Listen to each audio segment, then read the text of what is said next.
Hello, friend. Hi, hi. I'm so happy to be Hello. talking to you. I'm excited to see what we're talking about Yes, I know. I because I can. know you felt like I could feel your energy. You're so called to do this episode and this interview. And I was like, I'm just going to go with it because I trust you. And I feel like it was coming from a higher source too. Yeah, a lot of has been coming through, especially after your training in the posse the other day. I've been having these big downloads about who I'm here to serve and what I'm here to help them do. And it has something to do with survivors of abuse healing enough so that they can share their story. Mm. And I wanted to bring you on because you are a survivor and you have done the work to the point where you not only share your story, but you have coached hundreds of thousands of people how to have a successful online business and be authentic and honoring of themselves and not abandoning themselves. And it just felt like my audience needed to hear your story. And I have questions for you. And truly, that is what still to this day gets me through going to those deeper layers of healing, because you can't have healing without pain. And the problem is we try to do all these things to avoid the pain. The feelings come up, we push them down, we lean out, we distract, we dissociate. We don't, because it's not fun. It's not fun. But the real healing, everything you want is on the other side of leaning into that stuff. And what has gotten me to do all this work, from being in a outpatient treatment facility for sexual abuse survivors and a million years of therapy and all the work I've done in a 12-step program, is knowing that I would share my story and help other survivors not feel so alone. That's what kept me going, because I wasn't enough to keep me going. Even now, it's not. And that's not saying I don't think I'm enough. The work is so excruciating sometimes that if it was just about me and there wasn't like a higher source, it wasn't for the greater good, I don't think I could go as deep as I go. No, not at all. Because when those intrusive thoughts come in for me that say, shut up, you're stupid, nobody cares, I would listen to them if it wasn't for a higher purpose and a higher cause. And I think of either myself or another person at the part of the journey where they're trying to figure out how to heal. And I imagine myself being a lighthouse. Yeah, I love that. The only way that I could do it. And it's, in some ways it's selfish, because it is how we heal. Yeah, we can't heal alone, and it's not enough to heal even with a therapist. I mean, you're not going to heal, just FYI, people. You're not going to heal deeply by going to once a week therapy. And I'm not saying not to go to therapy. That ain't going to cut it.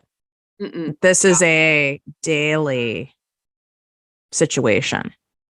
And you need people in your life. Like I texted you the other day when I was having a big trigger happen on social media, and just having you say that you're healing, it's normal. Just having someone in your life who isn't your therapist, who isn't a friend that hasn't been through what you've been through, but somebody who's been through it, to say your feelings are valid, you're on track. It's so valuable. We have to do it together. Because I can't hear other people. I can't hear. It'd be like taking advice about money or growing a business from a broke ass.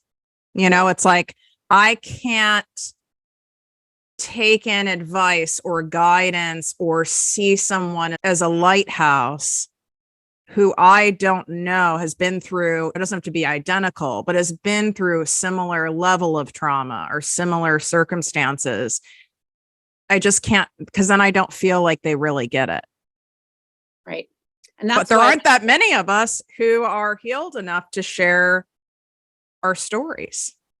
There isn't. It takes a lot of work. And that's why I wanted to share you with my audience, because you're such an example of doing the work and not pretending.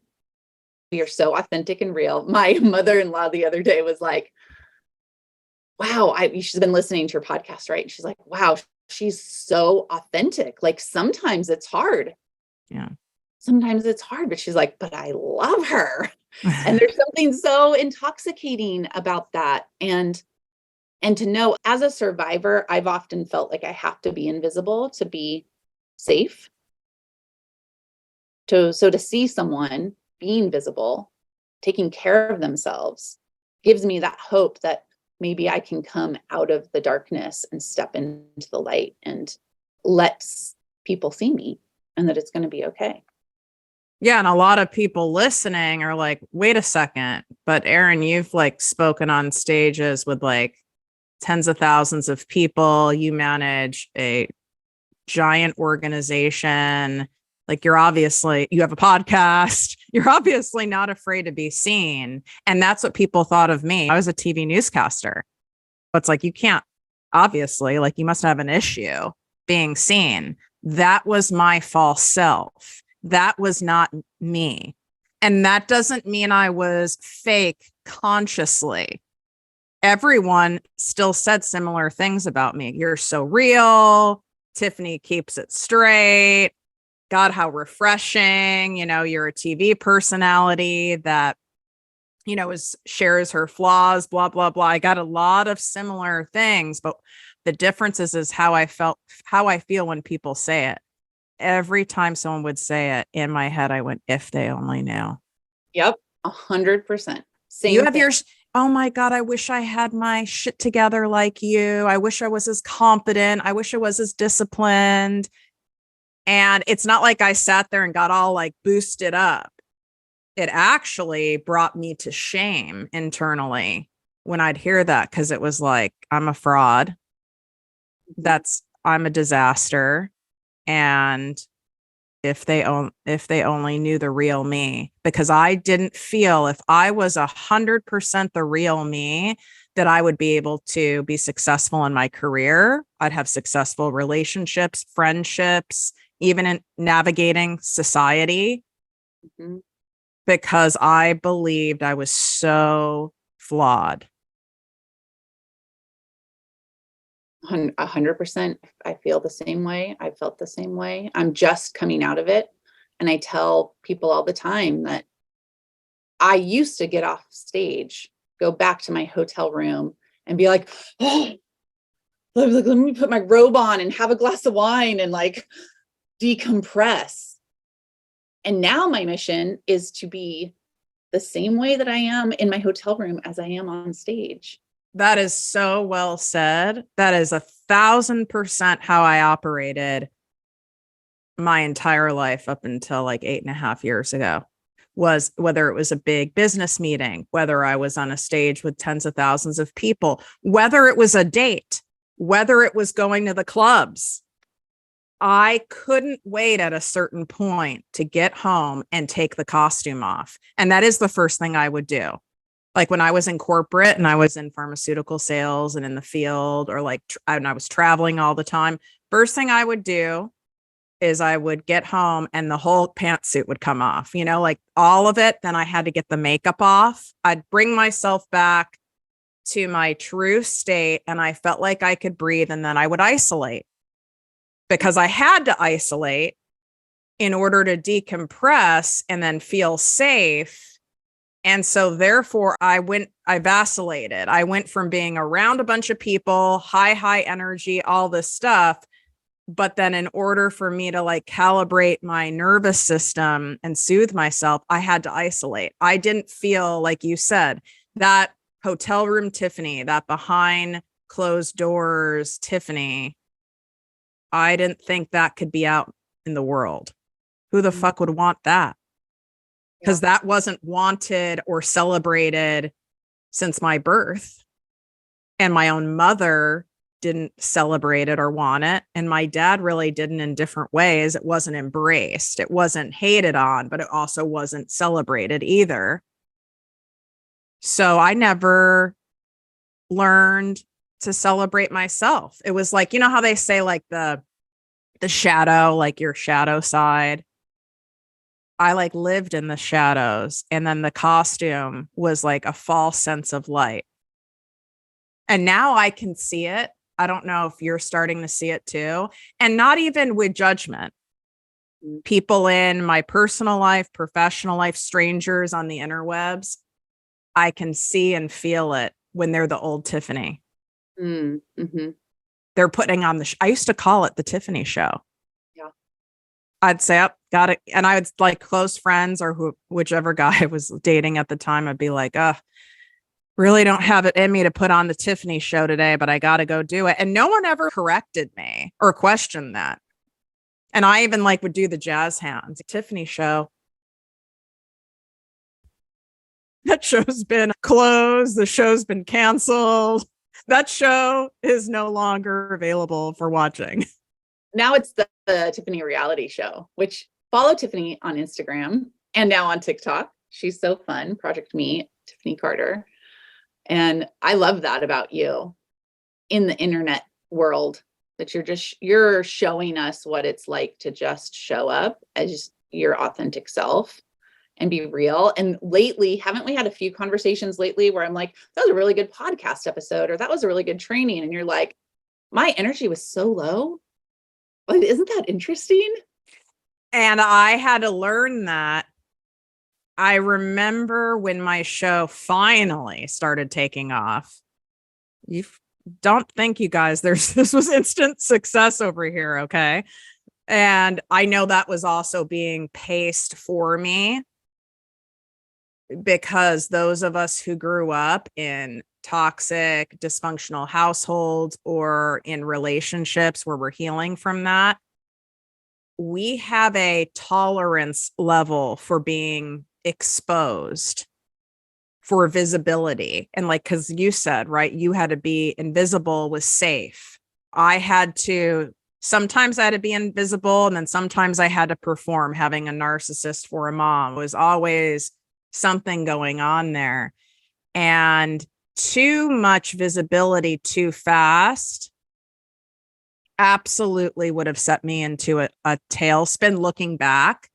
So it makes a lot of sense why, even though I can get a little low key, like envious of people who seem like out of the gate, they have all this success, and it's like, God, that's not fair, blah, blah, blah. We all do stuff like that. But I realized it was for me, because if that had happened right in the beginning and it wasn't paced, I think I would have shut it all down. Yeah, that's a great nugget. I mean, for anyone listening who's thinking about sharing their story or being more visible, or you're thinking you want to write a book, it is a gift for you to let your nervous system slowly acclimate to each new level. Because I agree. I would just freak out and shut it all down. I would just press the deconstruct button. And it's so good to know, because I get frustrated. I'll be like whining, I only had 100 downloads this week on my podcast. What's wrong with me? Nobody loves me. And it's like, whoa, wait a second. There's 100 downloads. And let yourself acclimate to it. I love that advice. Would you share with us a little bit about what it's like growing up with a mom that's a narcissist? Yeah, of course. Growing up when you don't have a buffer and you have a mom as a narcissist is like even a special category. When I say no buffer, I have no siblings. My only living relative to this day is my mother, who I'm no contact with 4 years now. And it was a constant state of being in hypervigilance scanning for safety. just a constant state of like nervous energy, whether you have a fear of public speaking and you were a kid and had to do a book report in front of the class and that kind of a feeling.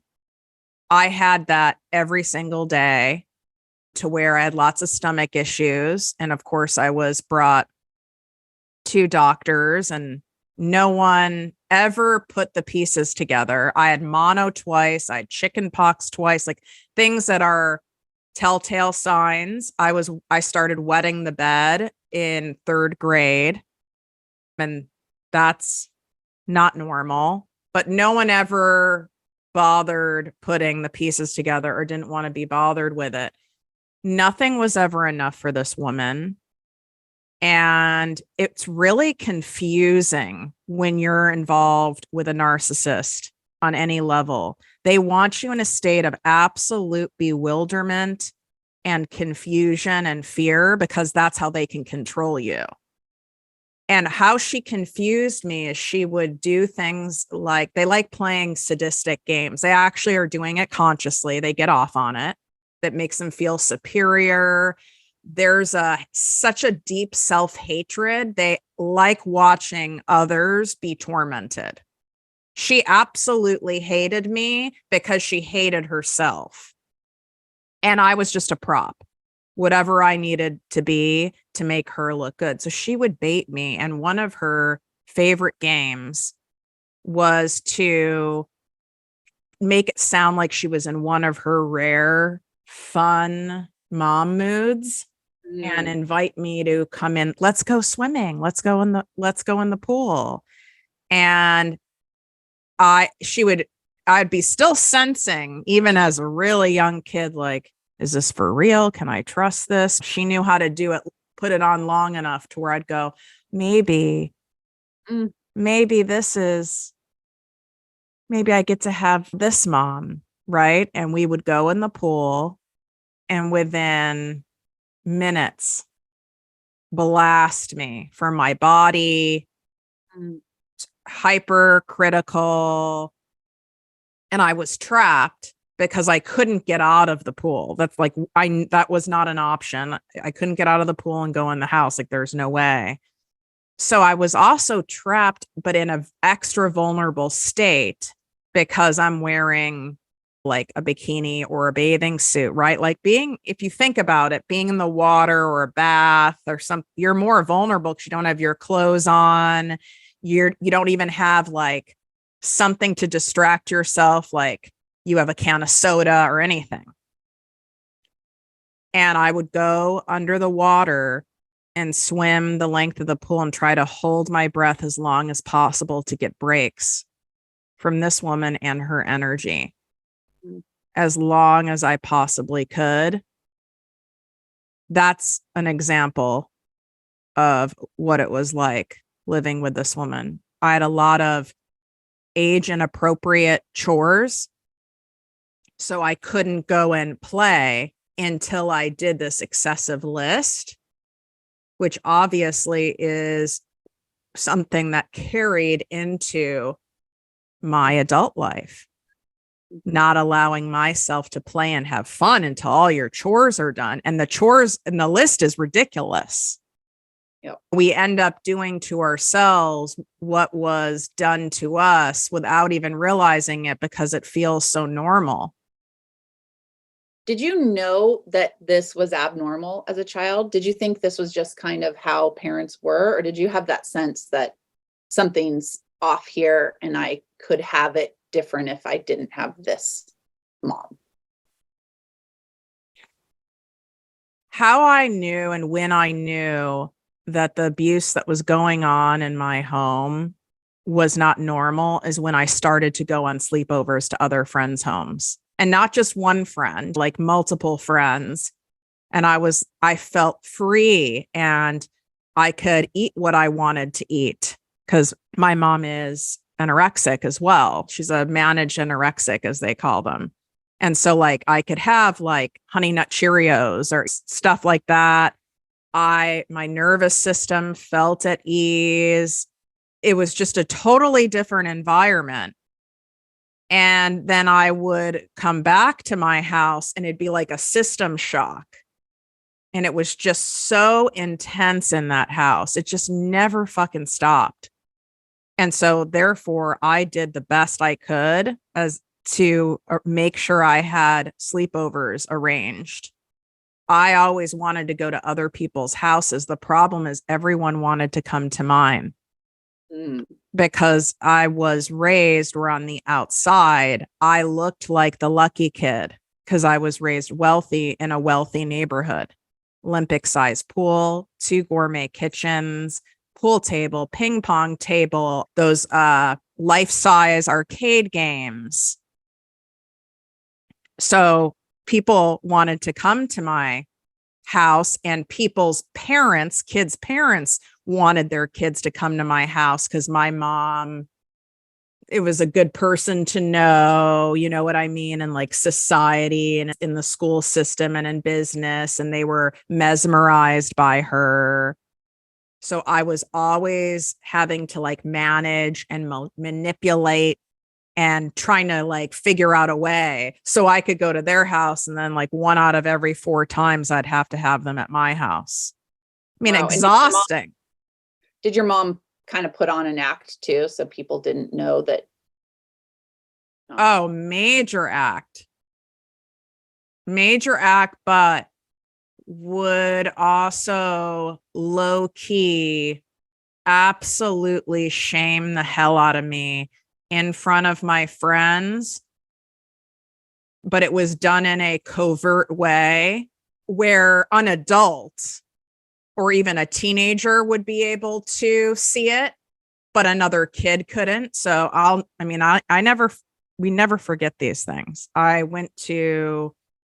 She took us to like this place, is like in Chicago called like Fluky's Hot Dogs. I don't think it exists anymore. And it was one of those places where like you could get like hot dogs, hamburgers, fries, but they also had like a salad bar, you know, but you don't go to a place like that to get the fucking salad bar. And we go in and my friend orders like a hot dog and fries, like a typical kid meal. And I went to order the same thing. And right in front of her, no, you can't have that. You can't eat like that. Look at you. And she got me the salad. And so I proceeded to sit there and eat a salad while smelling and watching my friend have the milkshake with the fries, the whole thing. She would go and take my clothes out of my closet when I had friends over and put them on and parade around the house saying and bragging about, thank God my daughter's bigger so I can wear her outfits. Isn't this cute on me? And by the way, like, not that there's anything wrong if anyone was a bigger kid, but I also was not. I was like, I was yourself and you're like, oh, what? Right. To where like it creates like body dysmorphia, but you look at any of my pictures, like I was a competitive dancer. Like I was not like at some unhealthy weight or anything like that. It was the opposite.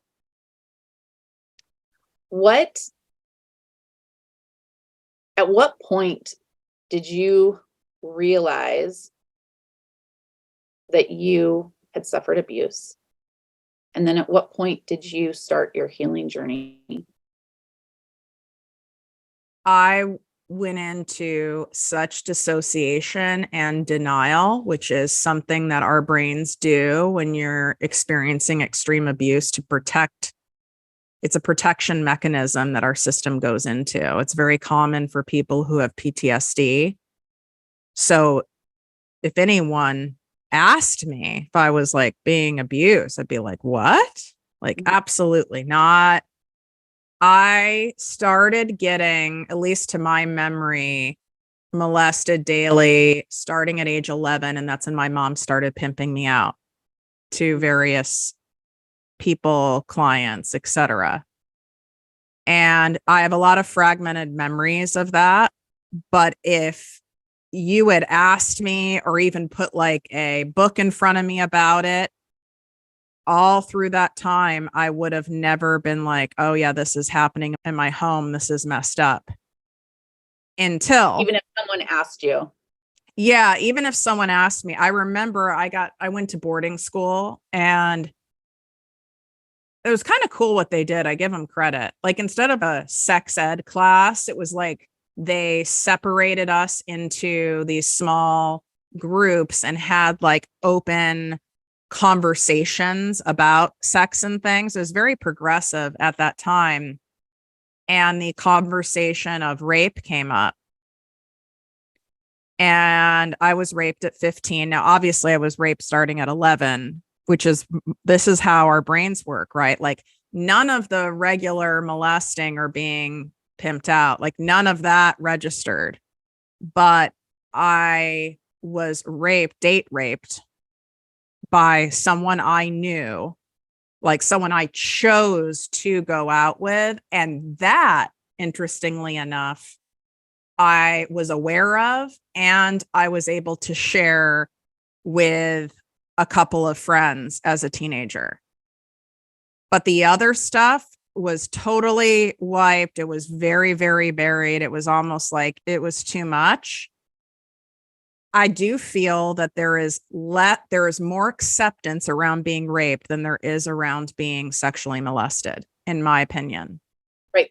You mean, like, if I say I was raped versus I was molested, the social perceived shame is more intense for the molestation. It is more like people seem to be able to hold space and handle the conversation around hearing someone was raped. But you go into the even more wild stuff of being molested or sadistic practices in the home, like the stuff that actually happens, sadly, every fucking day all over, that you don't hear it talked about. It's like people don't want to hear about that stuff. Yes. This is what I experienced being an activist for the anti-human trafficking movement, because I talk about human trafficking that's happening in my hometown. And people are like, oh, I don't want to hear that. But if I talk about a woman in Guatemala or in another third world country that's out there, they're like pouring out the money and the support. And I find that so upsetting, first of all, but also interesting that, yeah, we have a very hard time looking in our own home, in our own mirror, in our own backyard. Yeah, we want to help these situations, but there are people that you literally can help right now in your own town. Yeah. I still know to this day how uncomfortable I make people when I share things. The difference is I don't care that I'm making you uncomfortable, because it needs to be said and it needs to come out of the darkness, and I have nothing to be ashamed of. But I did not thaw out. So everything was under ice until I did a news story on a terrible, terrible, horrific gang rape of an 11-year-old girl in the state of Washington. And it was one of those news stories where you like follow the saga, right? Like there's updates every day and that kind of stuff. And so I was on the lead on the story, and I had to interview a psychologist who specialized in this. And I'd keep in mind, never had therapy. No one fucking knew. I was still, by the way, being molested while on the air. 11 to 21 years old. I started at NBC at 20 years old. So I was still being molested. This motherfucker, the main perpetrator, would fly out, stay with me, and do whatever the hell he wanted to me. And you had been trained from a young age. Right. Totally groomed. Now, did I hate it? And did I have even more shame because I knew I was an adult? And of course, and it became more and more like, I can't let this happen anymore. But I also didn't know how to say no and stop it. So when I did that news story, this woman, which I wish I remembered her name because I would love to have her on my podcast, after the cameras stopped rolling, she gave me her card and she said, only someone who's been through this would have asked me those questions. And I want you to know that you can call me anytime. Mm. And I was frozen. I like put on like a show. I was like, oh, thanks for your time. Ba, ba, ba, ba, ba. But it broke through the ice. And then my news director, who of course I was sleeping with, like a good survivor of sexual abuse, who sexualizes all relationships at that time. And he's a lovely person, and that was supposed to happen, thank God. But he had like brilliant man, like double degrees in psychology, sociology. And he went to work one day and left a book open and highlighted it and underlined it for me to read it. And I read it and I went, holy shit. And it was the book Toxic Parents. Wow. He was an angel. Yes. And I went, holy shit. But then everything started unraveling. I was like, I cannot be on the air. I mean, I was going to have a nervous breakdown on the air. I was like, people can see me now. They can see the abuse because the cloak went off, the costume. I couldn't keep the costume on anymore. And I needed to keep the costume on to feel safe. So I'd be drenched underneath like my blazer on the air. I was like, I can't do this. And I had to quit before literally I was going to melt down on the air. I couldn't do it. And I was mad at him for it, by the way, of course. Like I was mad, like I wanted it to be, it was much easier keeping it stuffed down, but it really wasn't. Yeah. Yeah. It's that interesting dichotomy. It's kind of what we were talking about with our podcasts and speaking. It's like, we want to be seen. We want to grow. We want to be more visible.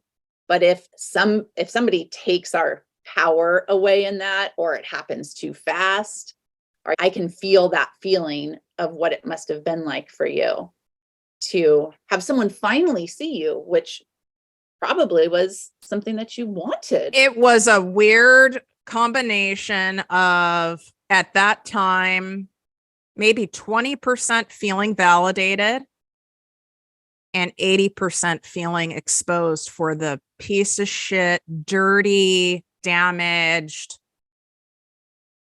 who I thought I was, right? Like, oh, now they're seeing like this disgusting thing that I am. Mm-hmm. Now, when someone sees me, validates feelings and stories, that feels really good, but that did not feel good initially. This is why, and I'm very curious what happens for you as I'm like beautifully a witness to your ice being thawed away. You'll notice that there's going to be people that just can't be in your presence anymore. And they'll either start some shit with you, start some drama. They'll even project hatred on you, or they'll just like ghost you or start avoiding you more because they can sense that you can see them now. Yeah, it's already happening. I already have people in my life where I'll text and go, hey, I haven't seen you in a long time. I miss you. And I'll get that 4-day pause before they text me back with a super generic, like, oh yeah, I miss you too. And I'm like, whoa, what's going on here? What is this? And I did this for a majority of my life to other people, not aware of it, where men and women, where I just feel uncomfortable around someone, and God forbid I looked inward. I was like, oh, maybe this person is fake, or I don't like their personality, or they're too much, or I just was like not drawn to them, or I felt really uneasy around them. And those were people who were living as their true self. Yes. Yes. Because I felt those people could see the fraud that I was. And I didn't want that. Mhm. That's also why I couldn't handle being on the air, because I'm like, I'm going to get exposed and people are going to see what a piece of shit I really am. So then I went from being a TV personality to picking up shit and cleaning up dog piss on Ventura Boulevard at a doggy daycare for like $7 an hour or something, because that's all I could do. That was a choice. Mhm. That's But you had, at that point, did you have your business dream in your heart? no, because my whole focus, my whole life since I was 13 was being a TV newscaster, because obviously I wanted to be heard and the truth to be told. No, my mom was an entrepreneur. I was the last fucking thing I wanted to be. In fact, what I realized not that long ago, my mom had a personal brand. She was the OG. Oh. And I won't say the name of her company because I don't want people going after her. But like, I mean, where she had like, it was an illustration of her on her letterhead. The company was named after her. I mean, very narcissistic. Mhm. Right. So therefore, the last thing I wanted to do was have a business, because she made it look so terrible and complained about it all the time and made it seem like she had to do all this because of me in order for me to have all of these things. And then we go even a step further when I started Project Me with Tiffany Carter about 5 years ago. No wonder I resisted starting that for 10 years. It's a personal brand. That seemed so self-absorbed to me and gross. And I didn't know why it seemed that way. I really didn't make the connection until I was going through like one of my mini plastic containers that has a bunch of keepsakes in it. And I saw an envelope with her letterhead and I went, and the company name, I went, oh my God, no wonder. Because of course I didn't want to be anything like her. And that's how sneaky it is. Our resistance to doing things, our resistance to generating abundance, to doing what we want in a career, to having certain friendships, relationships, even be at a certain healthy weight for ourselves. It is all deeply, deeply connects all back to this kind of stuff. And if you don't unpack it, you're going to spend your entire life and a lot of time, energy, and money working up against something all the time. And by the time you get to a certain age, most people, their bodies give out like mine did. Like you can only keep that shit up. There are rare exceptions. I know people that are keeping up the game, the facade, pushing the stuff down and they're in their 50s and their 60s, but that's rare. Usually you end up crashing and burning with like some sort of physical illness. Yeah. Yeah. For me, it was having basically arthritis at age 43. And like the doctors were like, we can't figure this out because you don't have any inflammation in your body when they tested me. Yet I have arthritic hands. And that sent me on, I know enough that that's unexpressed anger. That's emotions boiling in my body and causing this heat in my body. And I don't want to be a 50, 60, 70-year-old older mom with physical pain. So that's part of my impetus, what drives me. So I think we have to be so grateful for those things that push us over the edge. I totally agree. The pain that anyone is experiencing listening right now, this is here to propel you into action, to push you into action, to push you to do next level healing and doing things that you've been in resistance of. And that pain is only going to get greater and greater and greater until you get sick and tired of being sick and tired and do something about it. Mm-hmm. What is so having gone through your lived experience and all the healing that you've done, what is your advice to someone that's starting the healing journey? what is the like the first step that you would recommend that they take? I would first say your temptation might be to move quickly and go fast and get like almost obsessed with it, which is what I notice a lot of people do, and because you get validated and then it's like, oh my God, and you start putting the pieces together and like, this is why I operate like this and this is why this happened. And then like consume, consume, consume, consume, consume.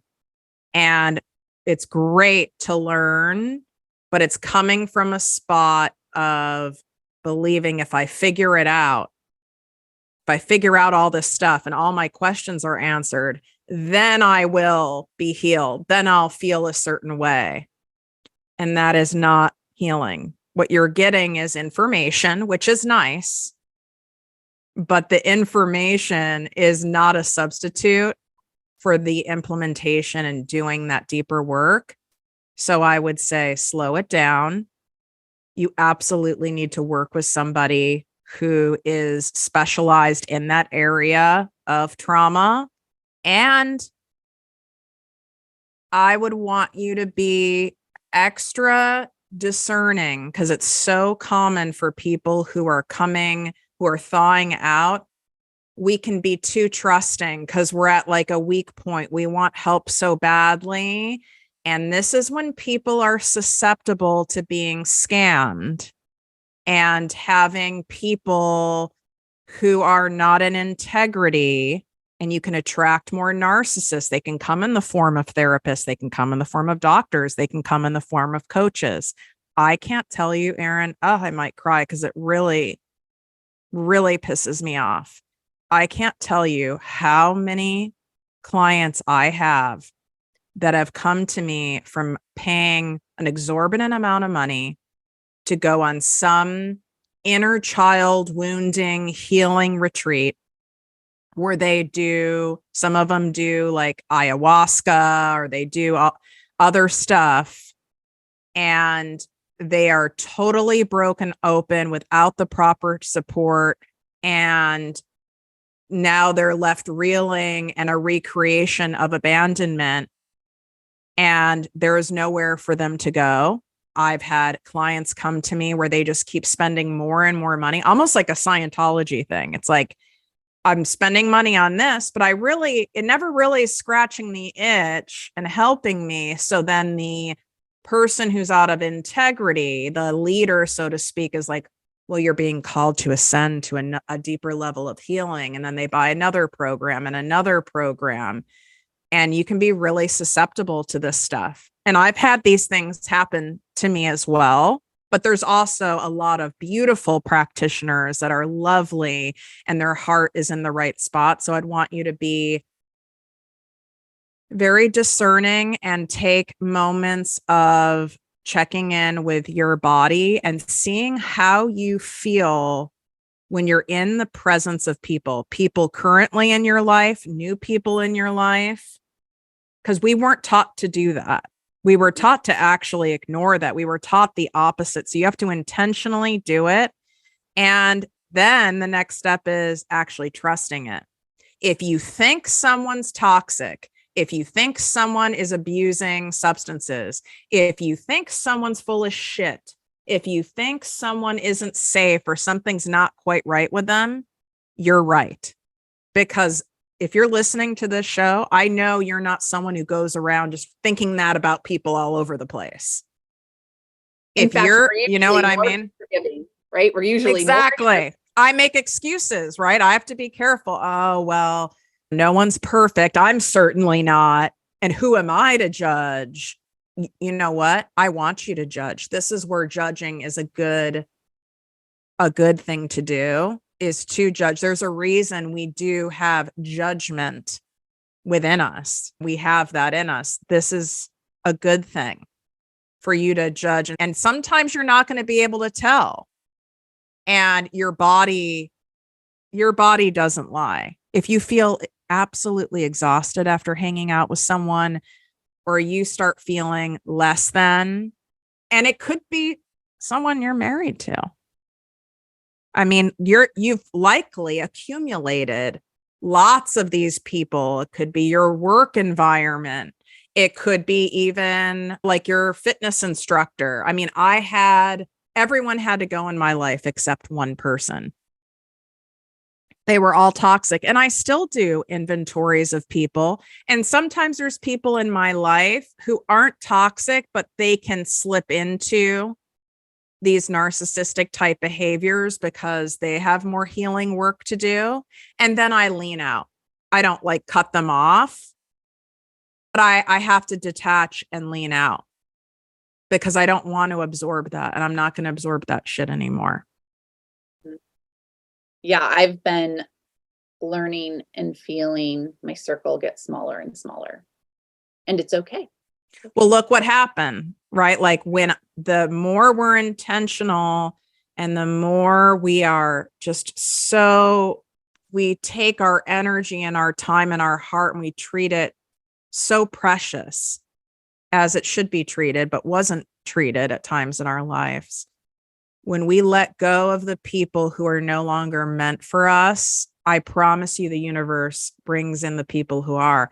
That's how you and I are connected. I asked for you. Mm-hmm. And you were the last person I thought I would meet in the place that we met. Right. And it was amazing. Isn't that interesting? It's like I mean, listen, it was just over a year ago that I had someone in my life, hardcore covert narcissist. I didn't see it. Wow. And this is after doing many, many years of work.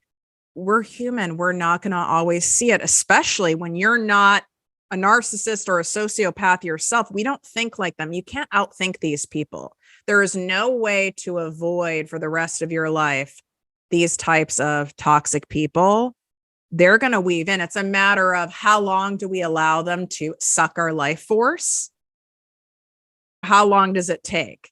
It's not about that whether they come in or not. They're going to come in, they're going to try. And it's a matter of, now I see it. Now what are you going to do about it? I interviewed a military psychologist. Podcast will be coming out in a few weeks. She's also a domestic abuse survivor. And she gave a really great bit of advice around this, which is hard. It's hard for me to do, but I'm practicing it. And it's when you're kind of dating someone or getting to know a new friend, practice telling them when they hurt your feelings and watch to see how they respond. Because a narcissist or an abuser will discredit you. They'll be like, oh, that's not true. Don't feel that way. Or get nasty. Or get really nasty. And if that's a red flag. But if you are becoming friends with someone and you can say to them, hey, when you did that thing the other day, I felt really hurt.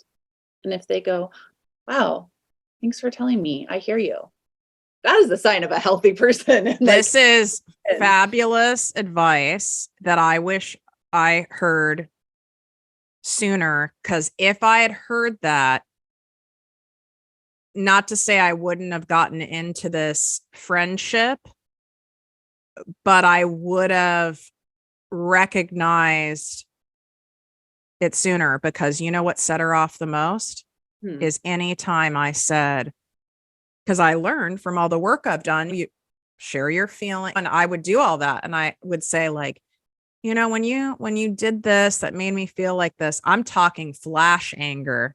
Wow. And it would freeze me because I'd get I'm scared when my nervous system, I get PTSD, I freeze, right? That's a stress response. That's a trauma response, right? Fight, flight, or freeze. And then I would make excuses for this person.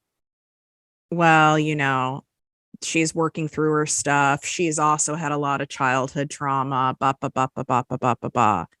Well, it's one thing if someone does something one time and makes amends for it, but if it's every time, yep, no good. Now, I have another friend who does get very defensive and even physically, energetically defensive when I do tell her that what she's done has hurt my feelings. And it's happened. She's hurt my feelings probably 4 times, but she does come back around. And if there's not flash anger, I'm not excusing her behavior, but she does quickly come back around and make an appropriate amends for it. Mhm. So I get to choose at that point, is that make me feel safe? Is that okay? Mhm. And I'm okay with that right now, today. And I could change my mind tomorrow and go, that still doesn't feel good to me. That's part of the key. We're in charge. It's our body. It's our emotions. It's our life. We get to say who's invited in and who has to go. And there's nothing wrong with that. There is nothing wrong with getting to know someone and taking your time, having those boundaries. I have to say that to myself because I tend to be, I'm open and you can have all of me, or I'm completely closed and can't have any of me. But to be like self-contained and kind of have this in and out, that's really uncomfortable. That's something I'm practicing. Yeah, it's that leaning in, leaning out versus, oh my God, you're my person, to you're dead to me. Yeah. But that's what people who've gone through stuff, it's the black and white thinking. It's all in, all out. It's like the extremes. So this doesn't feel good to me. I'm going to lean out for a little bit. You don't have to tell someone, by the way, when you're doing that. You're leaning out. Maybe if they ask you for plans, and you can still be pleasant and say, right now I have other stuff going on. I can't. Lean out. And then when you're in that leaned out space, you're able to also feel your body and check in with your nervous system and see if, do I want this in my life or not? Mm-hmm. Oh, it's so good. Okay. We have to wrap it up. And I really want to give a huge testimony and shout out for everything that you are. And I want people to know about you. So, first of all, Tiffany is the go-to online business coach, period. Especially if you are a trauma survivor. I specialize in that personality type. I've learned so much from listening to Tiffany's podcast. We'll put it all in the show notes. I'm a part of her posse, which is her monthly business coaching membership, which is incredible and full of value. I have been to one of your live mastermind events. I will continue to work with you and listen to you.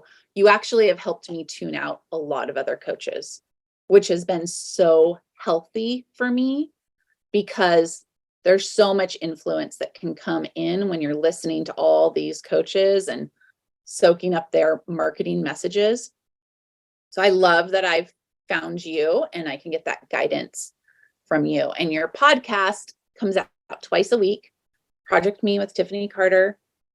It's so good. And it's not only for people who are building an online business. However, if you are, listen to it. But anyone on a healing journey that just wants to be surrounded with that positive energy, what Tiffany and I are talking about today has a lot to do with collecting your circle, your community. And these can be people that you're in deep relationship with, but it can also be a podcast host. It can also be an online community. It can be other people that are on a healing journey with you. So as you're healing and you're de-thawing and you're figuring out who in real life relationships you want to sink into, I would just encourage you to hang out with, you're going to hang out with me. I love it when you're here. Hang out with Tiffany and find these places where you can be filled up and poured into as you continue your healing journey. So I just wanted to give you a ton of love because I do tell everyone about you. Well, thank you. Yeah. And you guys reach out. Like, I'm at Project Me with Tiffany on Instagram and TikTok. It's only me in the DMs. Like, I don't use one of these weird chat bots. Okay. Like, I want to connect and communicate with you. Like, I delight in that. So feel free to reach out or share the show with someone who, really, you sense that they're going through it. They might not have even told you, but there's a reason their name and this person kind of comes to your head. Trust that and just say, this is a really good episode. Something pulled me to share it with you because look what happened. Woo, look what happened when my news director boyfriend, he followed his instinct. And I had known him. It wasn't like 1 month and he did that. I'd known him a long time, but he followed his instinct to open that book and highlight it and leave it for me. And that is what started thawing me out. And thank God he did that. Mm-hmm. Yeah. Oh, that's I love you so much. I love you too. Thanks for being with us today. Thanks, everybody. I'll talk to you next time.